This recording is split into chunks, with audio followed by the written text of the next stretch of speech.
Smooth 98.1. Love music, love life. This is a Freshly Pressed. We're looking at the news stories making the headlines across the country. We're streaming live on our YouTube channel, so you can catch the live stream and you can also post a comment on there to be a part of the conversation. You can also send your thoughts across via WhatsApp 0809 440 and you can also tweet at Smooth 981. The analysts are in, and this morning it's Gbugbemi and Mr. C. Good morning and welcome. Morning.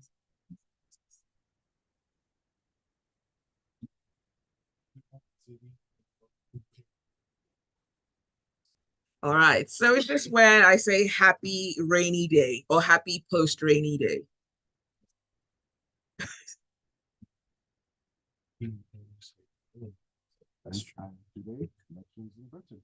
Yeah, very interesting. All right, let's start off with the first headline, and this one is coming from Punch.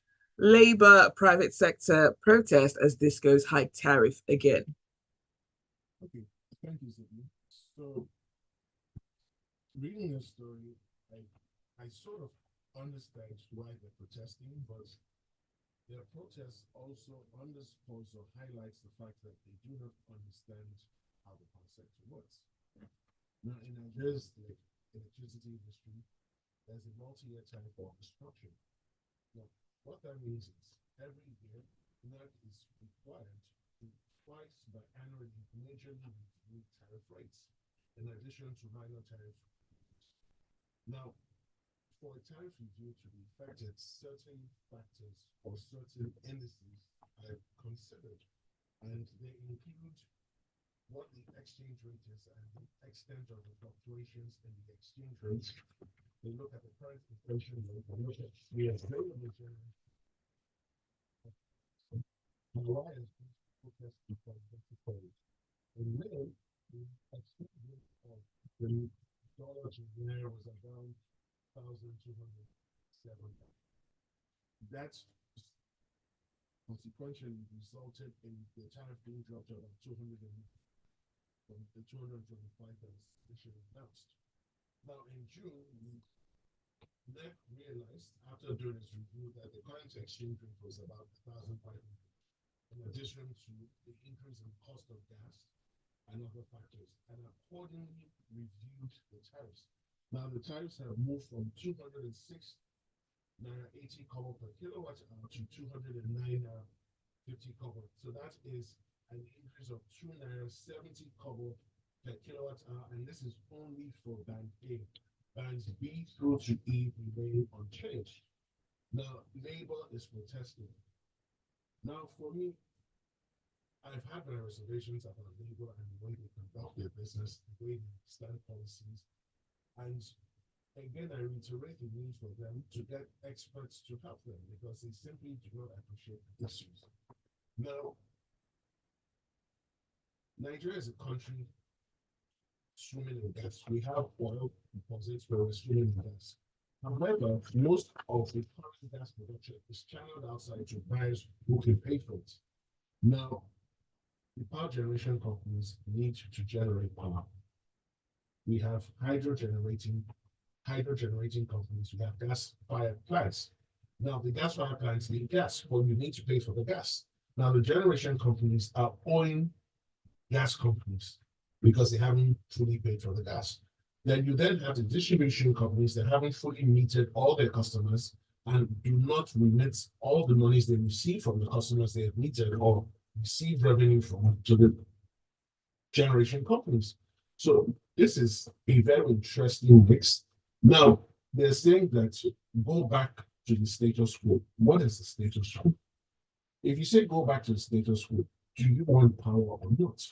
Power is not free, it's not cheap, it's extremely expensive, and they need to review their positions and come up with better policies. But this protest is neither here nor there.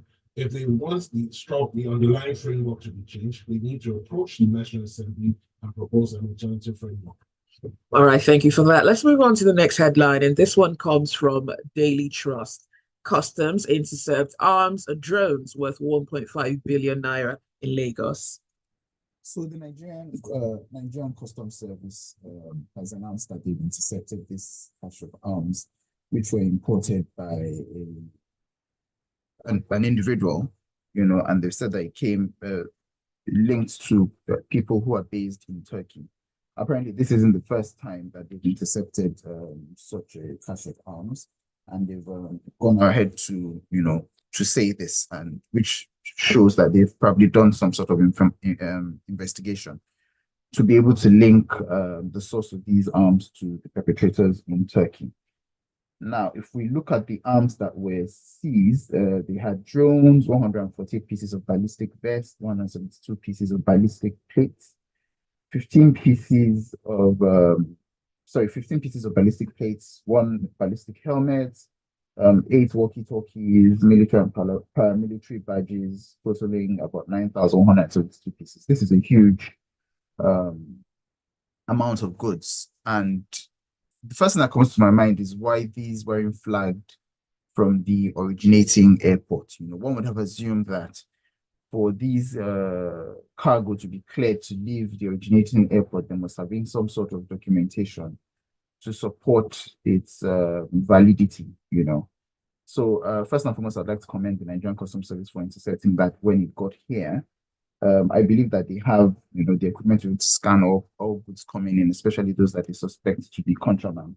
So what they've said is that they've gone ahead to seize this as well, and they'll be handing the suspects over to the authorities for questioning and further processing. I think it's very important that most likely they'll be working with the police. I'm not quite sure. Would it be the army? Whichever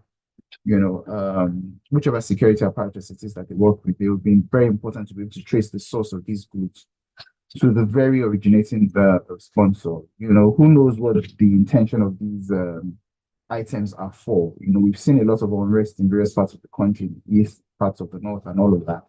And a lot of perpetrations of kidnapping, acts of terrorism, banditry, and all of that.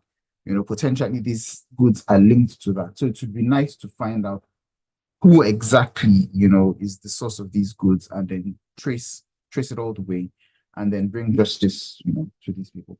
Now, just a few days ago, there was something similar on there in River States where some of these arms as well were intercepted and destination, same Turkey. Is there something that we should be doing or we should be knowing about Turkey at this point? So I'm wondering if Turkey is lax with their checks, or maybe they found a way of infiltrating their security apparatus. It's quite worrying because I would have expected better. When we think about the wars being fought Right. all over the world, and there's some certain minimum standards with respect to how goods are purchased, how they are circulated, and all of that. And a country like Turkey, smack right in Europe, which is sort of linked to, if you think about the Russia-Ukraine war and all of that, you would expect would be, on high alert for this kind of thing. So just quick one. Yeah? I looked at the story. There's no mention of whether they're collaborating with the Turkish authorities. That's one. Yeah. Which is really, really very strange.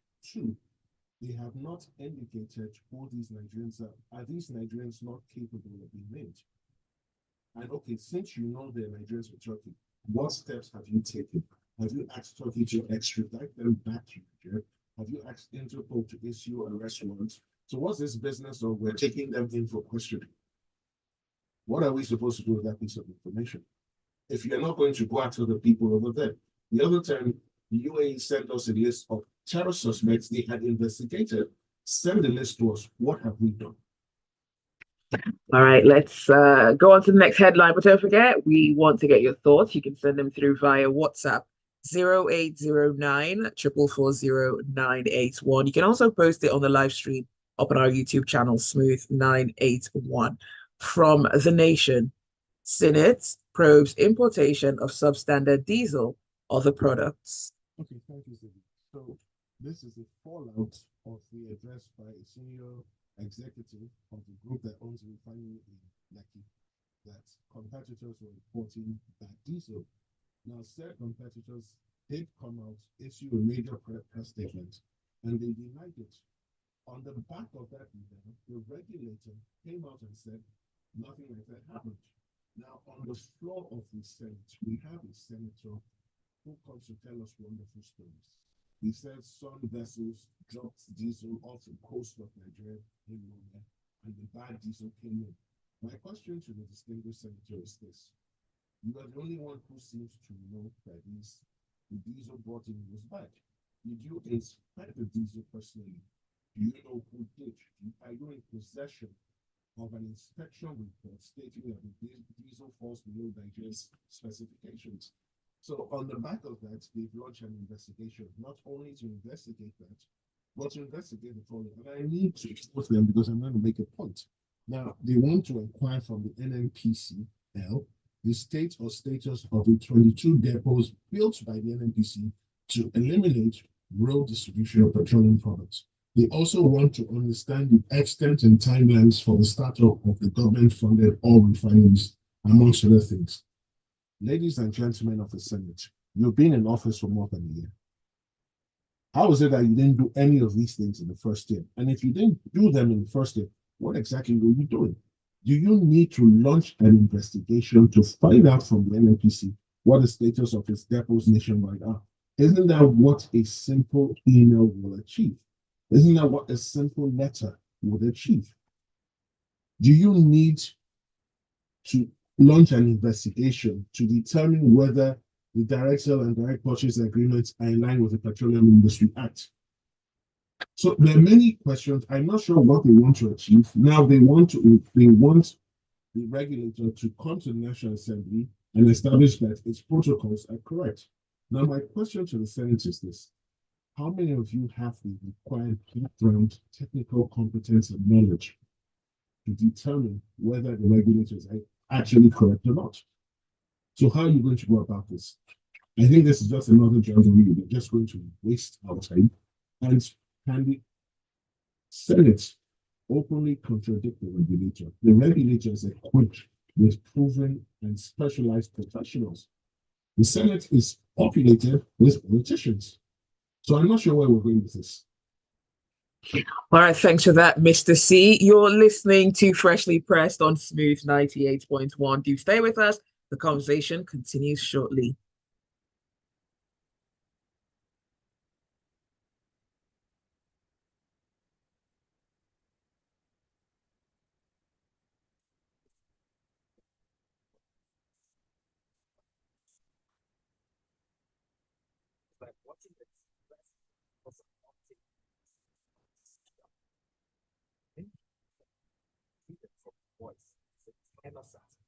Making love to be terrible, perfect fit. That's why we keep it here on the one. This is just an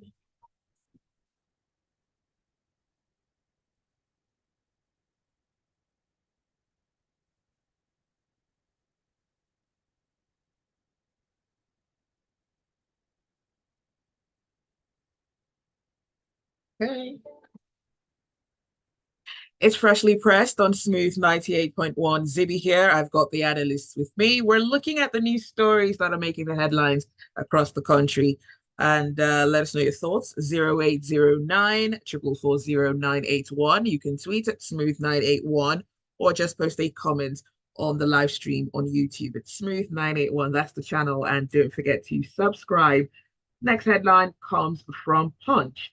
Senate scores FG low on 2024 budget performance. So the Senate has scored the executive low in the implementation of capital projects linked to the 2024 budget. They also said that it's important that the government gets MDAs, the ministries, departments, and agencies to implement the budget properly.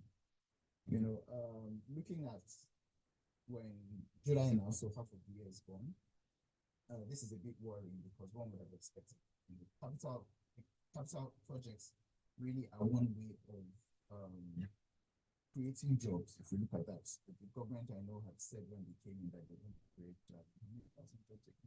a million jobs, you know, and executing on capital projects would have been one very easy way of hiring. So say, for example, you want to build a bridge, you know, all from the point of, you know, hiring masons and all of that, you know, getting all the construction companies who would also probably hire other people on site and things like that, and activities like this also bring, economic activities to the locations where these capital projects are being expended.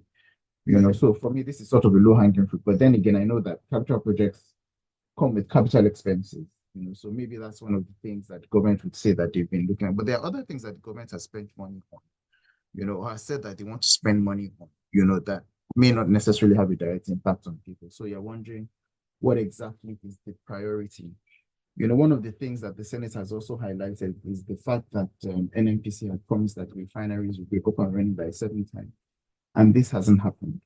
They've said that they would invite the NNPC for discussions to explain what has happened and when, they expect that the refineries will be up and running. I think also, linked with the fact that petrol is one of the things, the cost of petrol is one of the things that affects the cost of other things in the country. Lots of people have been eagerly anticipating locally refined crude because the assumption is that it would be cheaper than what we are currently purchasing. Since the fuel that we currently buy is imported. So think about the ripple effects of all of that on the economy. If at least one of these refineries that have been promised, is up and running, think about the cost of, of petrol, of diesel, of all of those things. Think about the impact on other aspects of society, transportation, food cost, and all of that.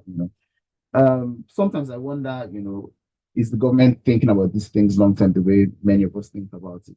I'm tempted to say no, but I'd like to say yes, and I just wonder how the process of prioritization happens when it comes to execution of projects. So sometimes I also wonder, whether the Senate also makes these statements as sound bites, and I wonder, are they really serious about seeing these kind of things to the end? So it'd be interesting to find out what, their discussions, with the NNPC and also with the MDs, result in at the end of the day. All right, thank you for that, Gbugbemi. Let's look at a few messages coming through. Joseph Menu says, electricity hike tariff again. NERC, Discos, and FG are aware of the multi-year tariff review.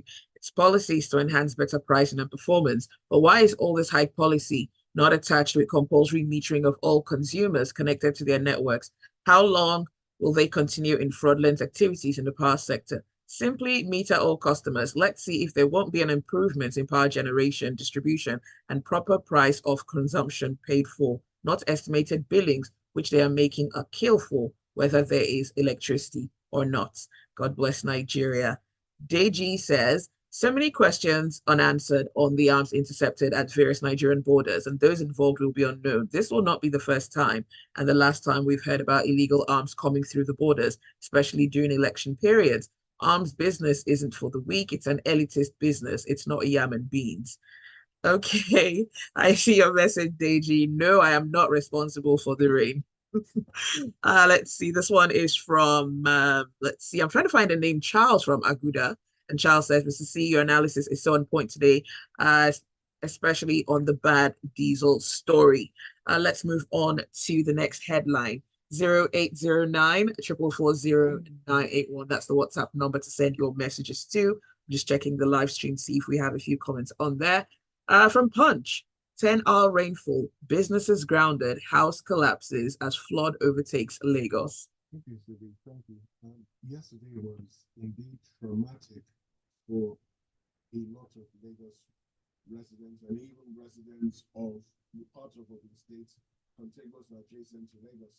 Now, this was truly traumatic because the rain started sometime around midnight and continued well into the morning in most parts of Lagos.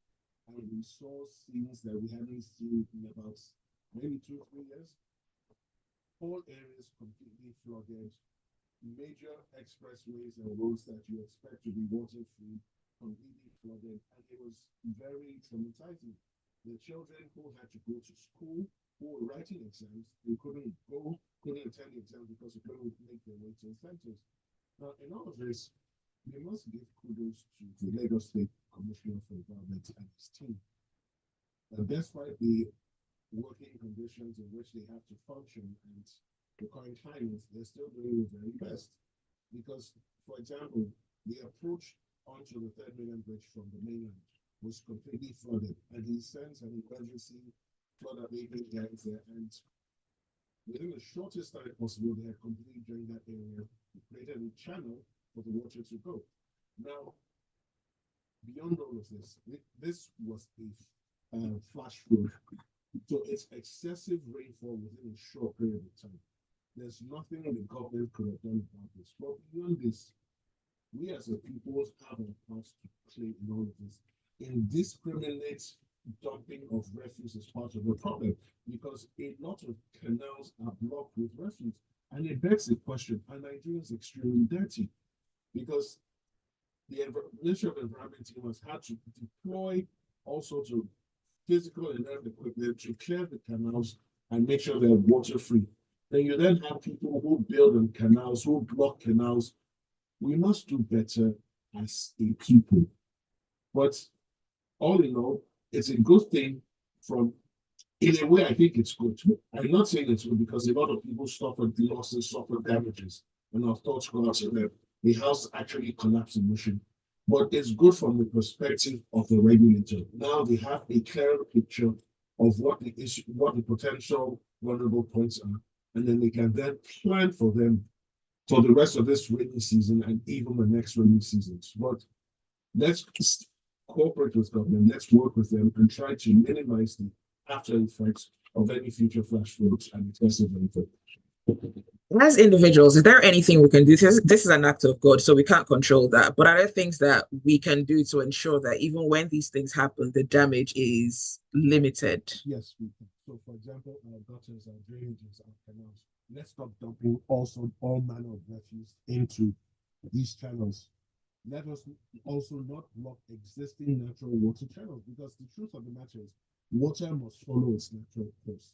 So each time we block refuse channels, we block drainage channels, we block canals, we're ultimately hurting ourselves. And if we say we're waiting for the government to come and do it, fine. But sometimes there's things we can do as a people.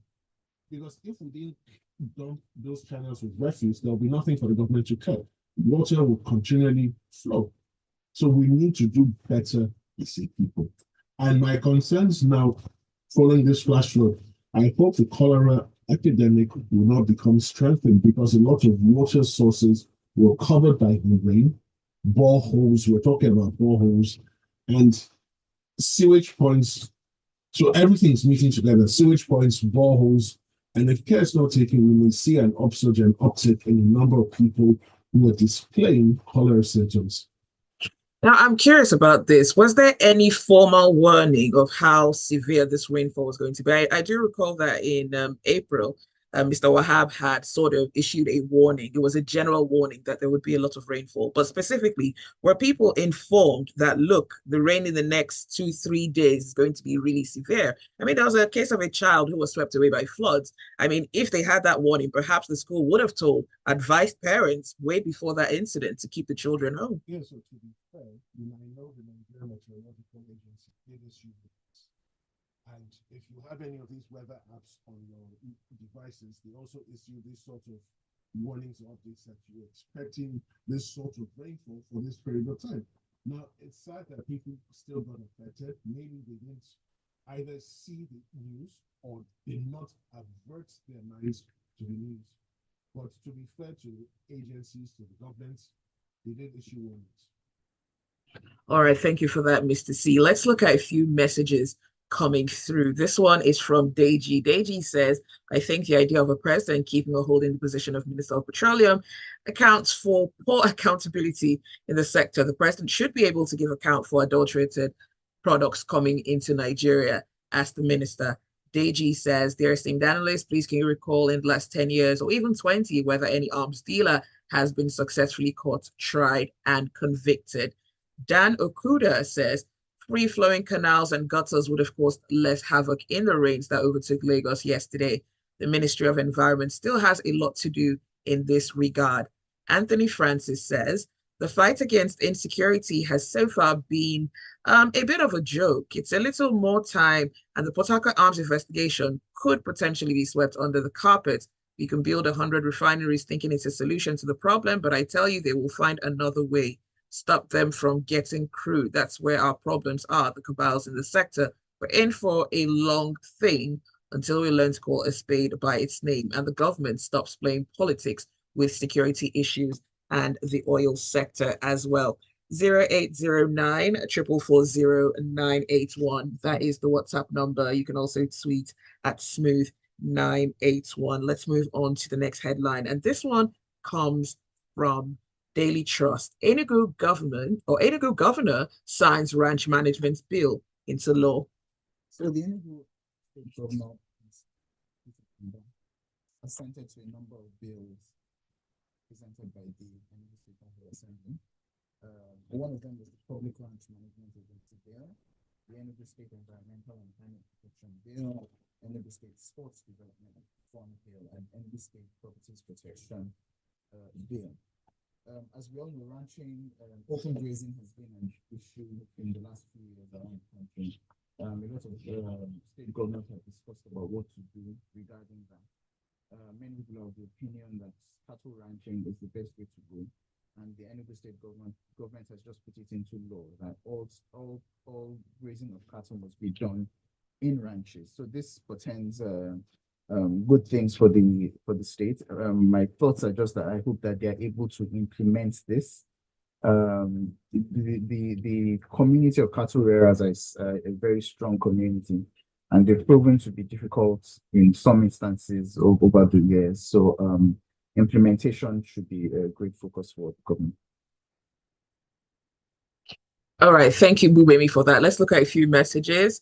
Izehi says, I agree that dumping rubbish into gutters and water canals is wrong, but is there a reason why governments nationwide do not cover gutters? Also, anyone caught dumping refuse into waterways should face the full weight of the law.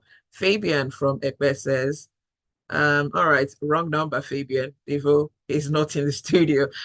0809 440 981. From Vanguard, high cost of drugs to persist as local production flops.